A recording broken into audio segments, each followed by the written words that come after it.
Exam முடிஞ்சதுக்கு அப்புறம் குடும்பத்தோட சவுதிக்கு போலாம்னு சொல்லிட்டு இப்ப பாஸ்போர்ட்காக போட்டோலாம் எடுக்கிறாங்க. இப்ப ஸ்கூலுடைய லாஸ்ட் நாளுமே வந்துட்டு இப்ப சித்தன் இன்ஷியாவை பிரியறத நினைச்சு ரொம்ப கஷ்டப்படுறான். இன்ஷியா கிட்ட இது மாதிரி மும்பைல ஒரு பிலிம் ஃபெஸ்டிவல் நடக்க போகுது, அதுக்காக உன்னை சக்தி சார் இன்வைட் பண்ணிருக்காருன்னு சொல்லிட்டு சொல்றான். இல்ல என்னால வர முடியாது, நான் அன்னைக்குதான் சவுதிக்கு போறேன்னு சொல்லிட்டு சொல்லிடுறான். இது எல்லாத்தையுமே தூரத்துல இருந்து அவங்க அம்மா அவன் கேட்டுட்டு இருக்காங்க. இப்ப சித்தன் இன்ஷியோட அம்மா கிட்ட போய் இன்னைக்குதான் கடைசி நாள், ரெண்டு பேருமே கொஞ்ச நாள் வெளியே சுத்திட்டு வரணும்னு சொல்லிட்டு கேக்குறான். அவங்க அம்மா அவங்க கொஞ்சம் கூட யோசிக்காம சரி ஓகே போயிட்டு வாங்கன்னு சொல்லிட்டு அனுப்பிச்சுக்கிறாங்க.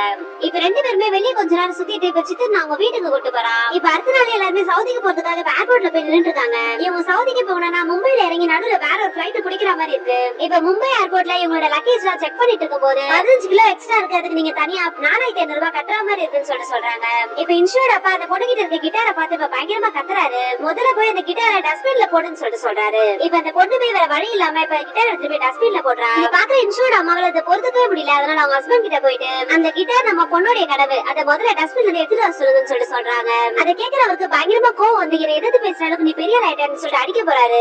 இங்க ஏர்போர்ட்ல வச்சு அடிச்சுதான் பாருங்களேன், இந்த சாட்சியை வச்சு அவங்கள போலீஸ் ஸ்டேஷன்ல கம்ப்ளைண்ட் கொடுத்து உள்ள தள்ளிடுன்னு சொல்லிட்டு சொல்றாங்க. நீங்க அடிக்க நான் வாங்கிட்டே இருப்பேன்னு நினைச்சீங்களா, இதுக்கு மேல உங்க கூட வாழ முடியாதுன்னு சொல்லிட்டு அவங்க பேக்ல வச்சு இந்த ரைவர்ஸ் நோட்டீஸ் எடுத்து புருஷன் முன்னாடி இப்ப சைன் போட்டு அவர்கிட்ட கொடுத்துறாங்க. எனக்கு என் பசங்க தான் முக்கியம்னு சொல்லிட்டு பசங்களை கூட்டிட்டு ஏர்போர்ட் விட்டு வெளியே வந்துட்டாங்க. இப்ப அவங்க மும்பைல இருக்காங்கன்றதால இப்ப பிலிம் ஃபெஸ்டிவலுக்கு பொண்ணுங்க கூட்டிட்டு போறாங்க. பெஸ்ட் ஃபீமேல் சிங்கருக்கான அவார்டுமே இந்த பொண்ணு கூப்பிட்டு கொடுக்குறாங்க. இது வரைக்கும் வெளி உலகத்துக்கு முகத்தை காட்டாத இந்த பொண்ணு இப்ப தைரியமா அவளோட முகத்தை காட்டுறா. கடைசியில ஸ்டேஜ் ஏறி அவார்டு வாங்காம மைக்க வாங்கி நான் இந்த இடத்துல நிக்கிறேன்னா அதுக்கு முக்கியமான காரணம் எங்க அம்மா மட்டும்தான் சொல்லிட்டு இப்ப அம்மாவை புகழ்ந்து பேசுறான்.